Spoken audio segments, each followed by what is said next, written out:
Hello students, last class में हमने discuss किया था हमारे जो हैलोजनीकरण में एल्केनों की क्रियाशीलता है वो किस प्रकार प्रभावित होती है। उसके लिए हमने 5 पॉइंटों को डिस्कस किया था। 5 पॉइंट लिखे थे। 5 पॉइंट कौन कौन से थे?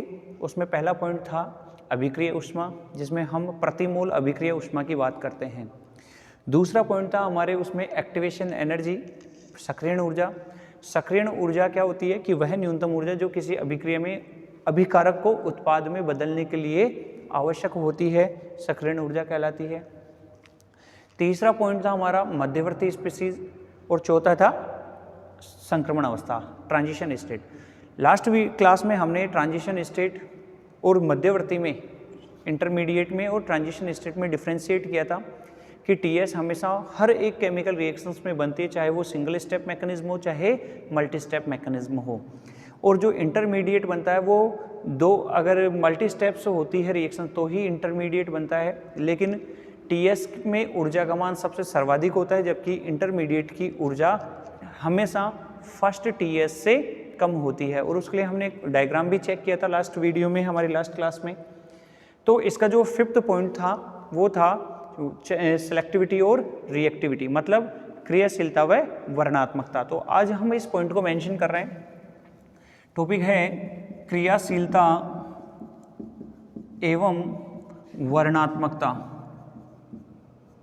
वर्णात्मकता मतलब होता क्या है इसका? इसको हम बोल सकते हैं रिएक्टिविटी एंड सेलेक्टिविटी।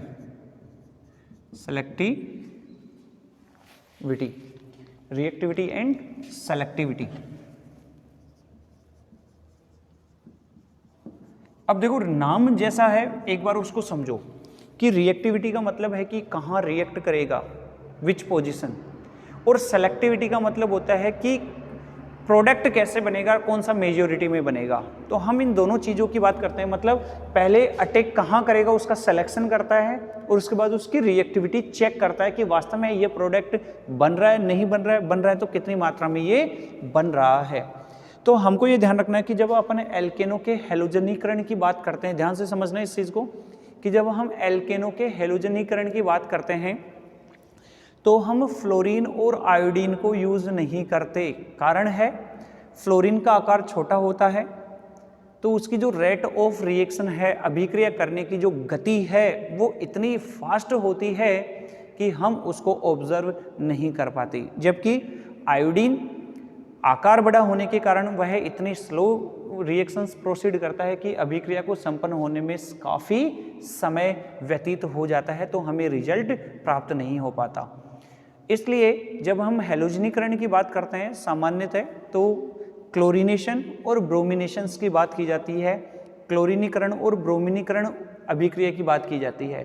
तो यहाँ पे ये ध्यान रखना है कि जब हम एल्केनों में रिएक्टिविटी और सेलेक्टिविटी की बात करेंगे तो वो क्लोरीनीकरण और ब्रोमिनीकरण के रेफरेंस में की जाती है और उनकी क्रियाशीलता व वर्णात्मकता ज्ञात की जाती है।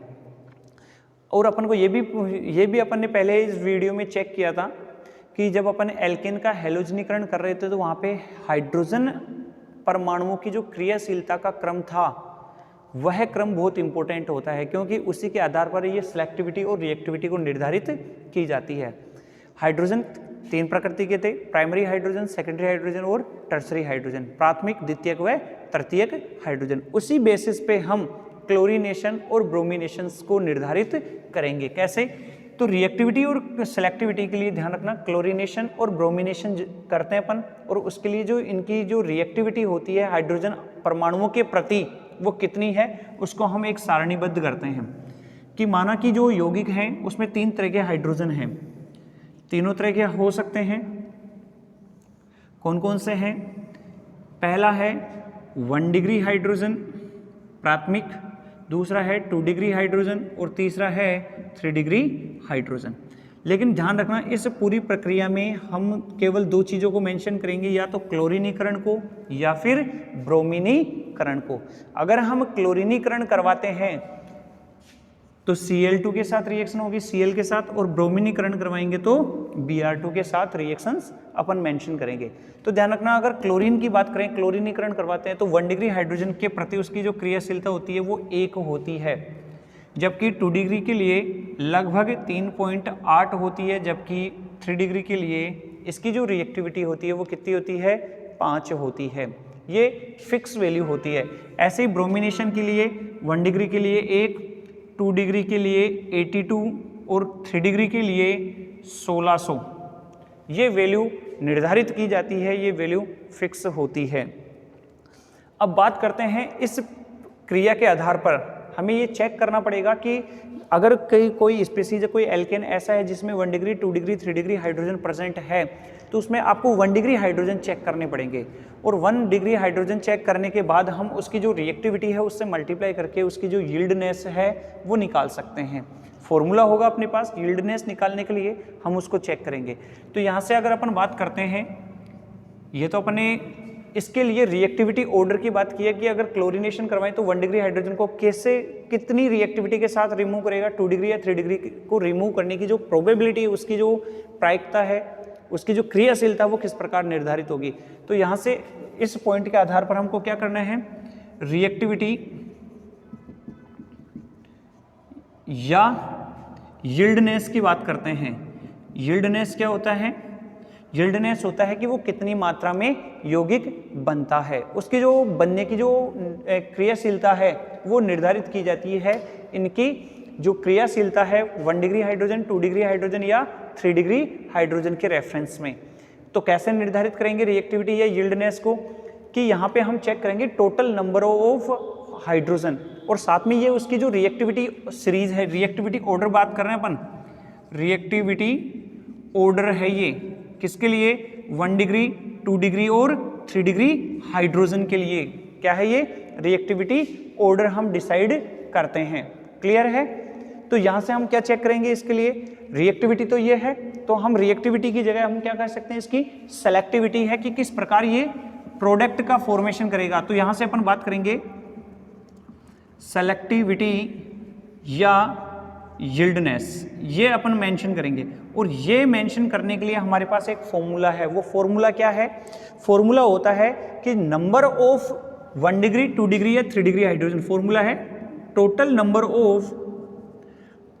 नंबर ऑफ 1 डिग्री, 2 डिग्री और 3 डिग्री हाइड्रोजन मल्टीप्लाइड बाई, भाई किसी भी मॉलिक्यूल में कितने 1 डिग्री, 2 डिग्री और 3 डिग्री हाइड्रोजन है, उसको आप टोटल कितने हैं उनको चेक करोगे, उसकी वैल्यू रखोगे और उसको मल्टीप्लाई करोगे किससे, उसकी रिएक्टिविटी से।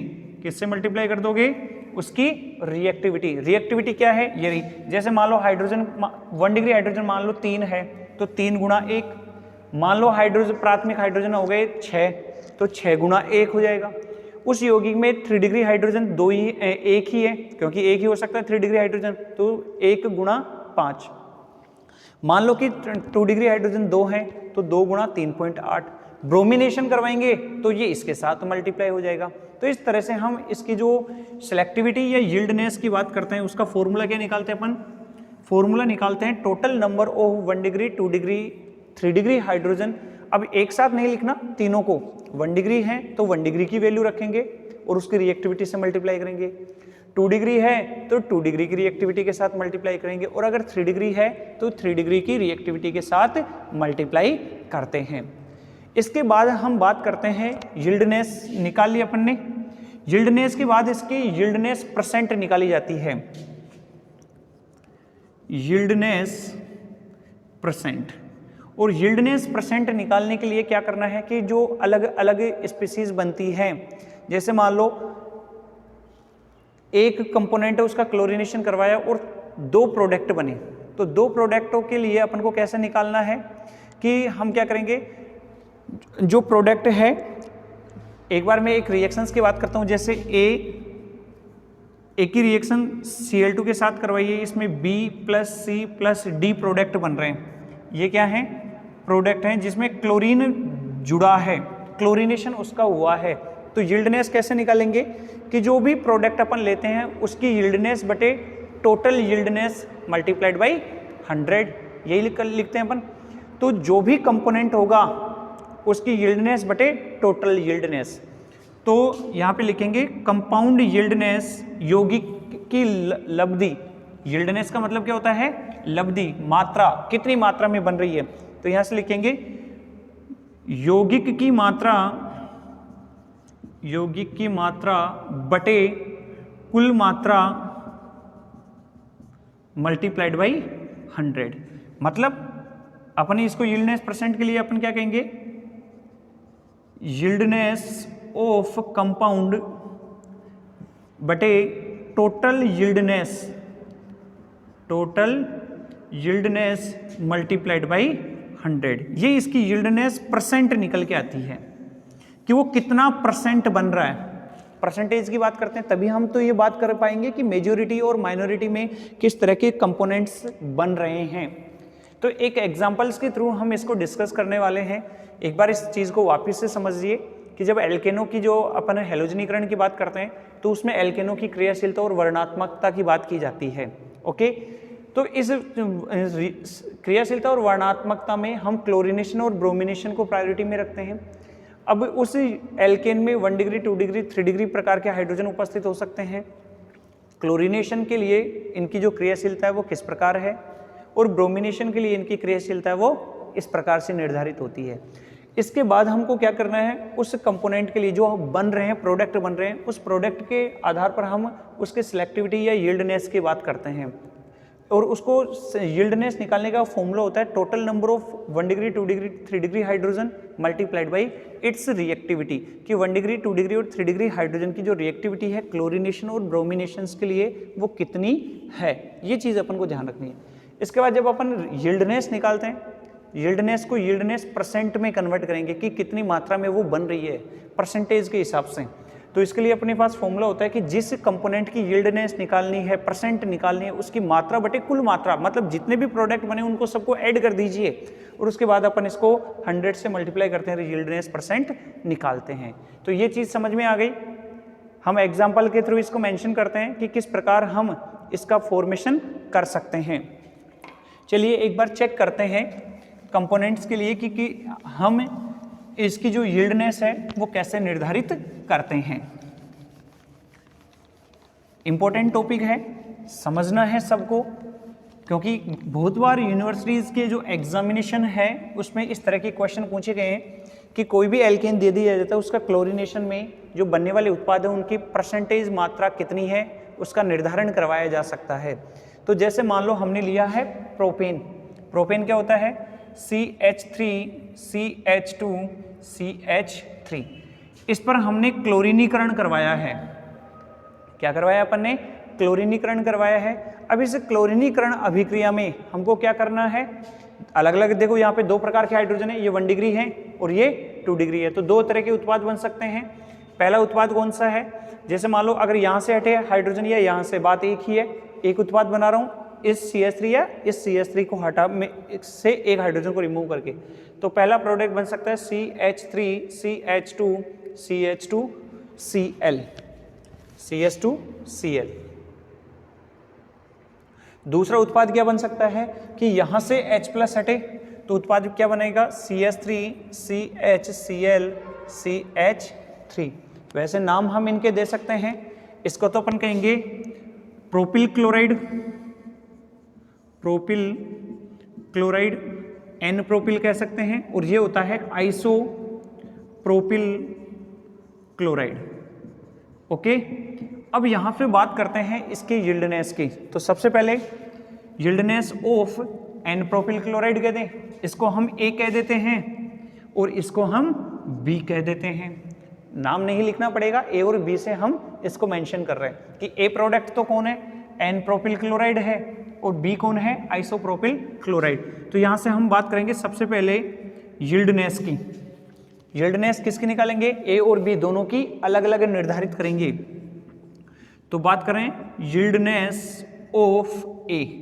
A कौन है? N प्रोपिल क्लोराइड है। अब N प्रोपिल क्लोराइड का मतलब, अब यहाँ पे यील्डनेस निकालने के लिए क्या कर रहे थे अपन? फॉर्मूला क्या था? Total number of hydrogen multiplied by its reactivity.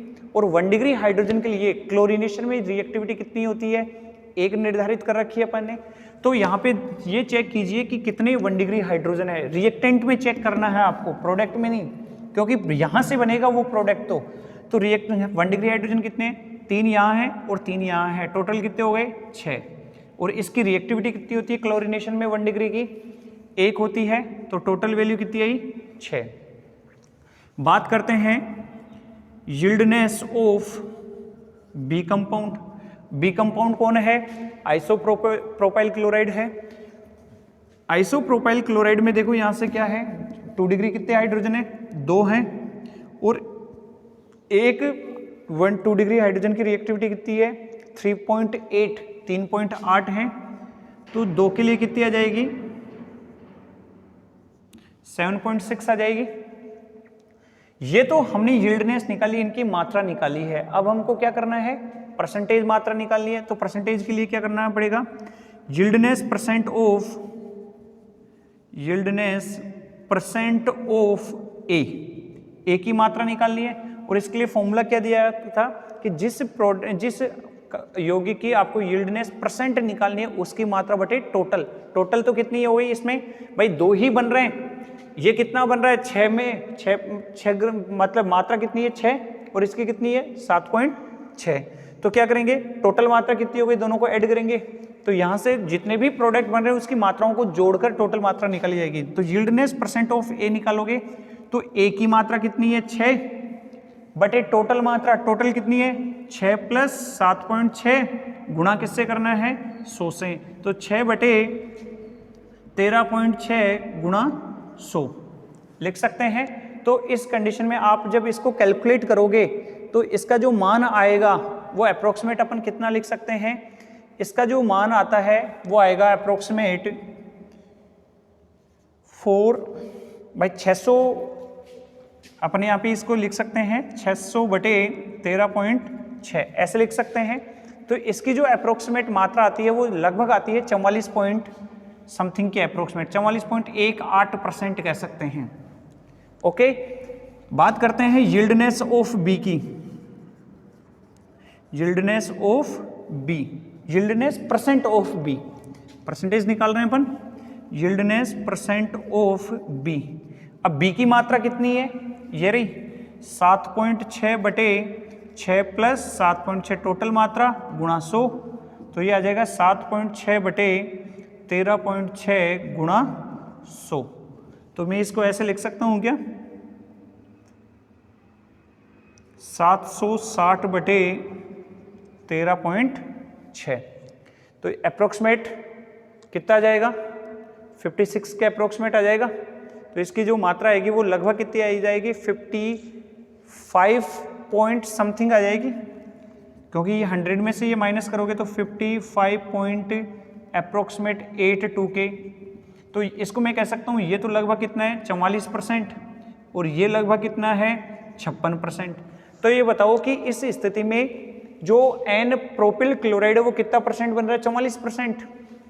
ये तो केवल 44% ही बन रहा है, जबकि जो बी है मतलब आइसोप्रोपाइल क्लोराइड वो कितना परसेंट बन रहा है, वो बन रहा है लगभग 56% बन रहा है। तो यहाँ पे उत्पाद की मात्रा कौन सी किसके लिए ज्यादा है, आइसोप्रोपाइल, मतलब क्लोरीनेशन कहाँ हो सेकेंडरी कार्बन पर, इसलिए हम यहाँ पे यील्डनेस की बात करते हैं। ओके, तो एक बार फिर से समझिए कि अगर हम किसी भी स्पीसीज को क्लोरीनेशन या ब्रोमिनेशन करवाते हैं तो उससे संभावित उत्पाद बनाए जाते हैं। संभावित उत्पाद बनाते हुए उन सभी संभावित उत्पादों के लिए क्या करना है, उसकी जो यील्डनेस है, लब्धि है, इसको अपन क्या कहेंगे, लब्धि या मात्रा कहते हैं कि कितनी मात्रा में वो बन रहा है। कि यील्डनेस सभी उत्पादों की निकालेंगे, अब इसमें 2 ही बन रहे हैं तो उत्पाद ए और बी की निकाली अपन ने। इसके बाद मात्रा निकालने के बाद अपन को क्या करना है, उसकी यील्डनेस परसेंट निकालनी है, और यील्डनेस परसेंट निकालने के लिए अपन को क्या करना पड़ेगा, यौगिक की मात्रा बटे कुल मात्रा गुणा 100। ऐसे ही दूसरे तीसरे यौगिकों के लिए भी अपन इसका निर्धारण कर सकते हैं। तो ये पहला अपना एग्जाम्पल था जिसके द्वारा हम क्या करते हैं, क्लोरीनेशन और ब्रोमिनेशन की बात करते हैं और उसकी कितनी मात्रा में वो प्रोडक्ट बनता है। अब यहाँ से एक और एग्जाम्पल हम डिस्कस करेंगे। उसके लिए हम यील्डनेस की बात करेंगे। कि किस प्रकार उसमें कितने प्रोडक्ट बन सकते हैं और कितनी मात्रा में उसके जो संभावित उत्पाद है वो कितने बन सकते हैं। तो पहले ये हमने क्लोरीनेशन की बात की, अब सेम अपन क्या कर सकते हैं, एक बार CH3 CH2 CH3 plus Br2 के साथ रिएक्शन प्रोसीड करवा सकते हैं। पहले क्लोरीनेशन थी, अब ब्रोमिनेशन है, तो फिर वही है, संभावित दो उत्पाद है CH3 CH2 CH2Br और दूसरा बनेगा CH3 CHBr CH3। इसको आप A कह दो और इसको आप B कह दो। नाम अपन को पता है, N propyl bromide isopropyl bromide. कैसे, अब यहां से सबसे पहले अपन क्या निकालेंगे, यील्डनेस ऑफ A के लिए 1 डिग्री हाइड्रोजन कितने हैं, 6। ब्रोमिनेशन के लिए 1 डिग्री की जो रिएक्टिविटी है वो कितनी होती है, 1। आंसर आया 6।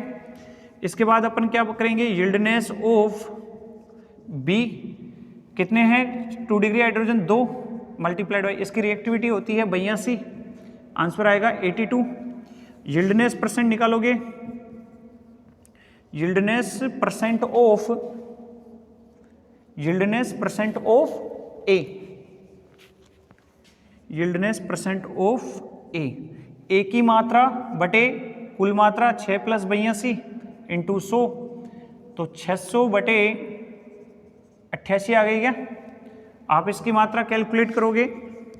ऐसे ही अपन क्या करेंगे, यील्डनेस परसेंट ऑफ B की मात्रा बटे कुल मात्रा गुणा 100, तो ये आ जाएगा 8200 बटे 88। वैसे तो आपको दिख रहा होगा कि ये मान ज़्यादा होगा और ये मान कम होगा, दिख रहा है। तो लगभग हम बात अगर करते हैं, सॉरी 82 नहीं आएगा, 1 मिनट इसको चेक करना बेटा, वापस से एक बार इसको जो भी है एक बार इसको चेक करोगे। 82 है तो जस्ट डबल हो रहा है ना ये, तो डबल आएगा तो कितना आ जाएगा 4 और ये आ जाएगा 16, 164 आ रहा है क्या। तो यहाँ से इसकी जो वैल्यू है वो कितनी आ जाएगी 164। यहाँ से भी क्या आ जाएगा 164 बटे 6 + 164, तो ये मान भी किस में चेंज हो जाएगा, यील्डनेस, यह आ जाएगा 172 बटे 172। अब चेक कीजिए इसकी जो वैल्यू है वो कितनी आएगी। लगभग जब हम इसको कैलकुलेट करते हैं 164 के हिसाब से अगर निकालते हैं तो ये लगभग की बात अपन कर रहे हैं, ये 4% निकलता है और ये 96% निकलता है। तो अपन ये कह रहे हैं 64 + 6 कितने होते हैं 70 होंगे। 170 के हिसाब से इसको कैलकुलेट करना है। फिर एक मिस्टेक हुई है, इसको 170 करना है, ठीक है।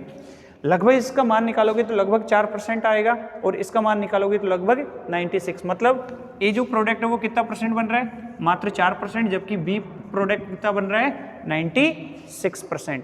इस तरह से हम इनके लिए डिटरमाइन करते हैं रिएक्टिविटी और सेलेक्टिविटी। कुछ अदर एग्जाम्पल्स हैं, उनको हम नेक्स्ट क्लास में डिस्कस करेंगे। उनके लिए जो रिएक्टिविटी है और सिलेक्टिविटी है वो कैसे निर्धारित करते हैं, तो नेक्स्ट एग्जाम्पल नेक्स्ट क्लास और वीडियो में डिस्कस करेंगे। ओके।